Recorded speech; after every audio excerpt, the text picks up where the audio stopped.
Guys আজকে আমি দেশি বেলে মাছ রান্না করে আপনাদের দেখাবো। এই মাছগুলোকে আমি ভালো মতো ধুয়ে, ডিমওয়ালা মাছ খুব ভালো মতো লবণ দিয়ে ধুয়ে, লবণ হলুদ দিয়ে মেখে আমি ভেজে নিয়েছি। মাছগুলো এরকম করে কড়া করে ভাজবেন, লাল করে।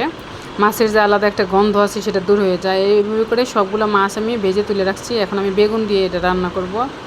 বেগুনগুলোকে আমি এরকম করে কেটে নিয়েছি। এখন কড়াইয়ে তেল দিয়ে আমি পেঁয়াজ কুচি দিলাম।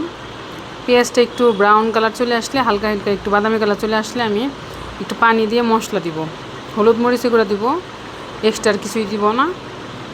এটা দিয়ে আমি যে পর্যন্ত তেল ছেড়ে না আসবে আমি এটা কষাতে থাকবো।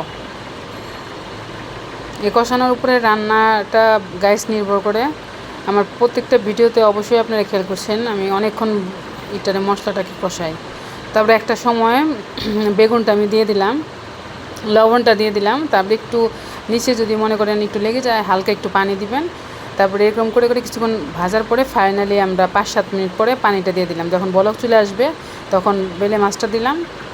ঢাকনা দিয়ে ঢেকে রান্না করব 15 মিনিট। 15 মিনিট পর আমার রান্নাটি ডান। আশা করি ট্রাই করবেন, ভালো লাগে সাবস্ক্রাইব করবেন। বাই, খোদা হাফেজ।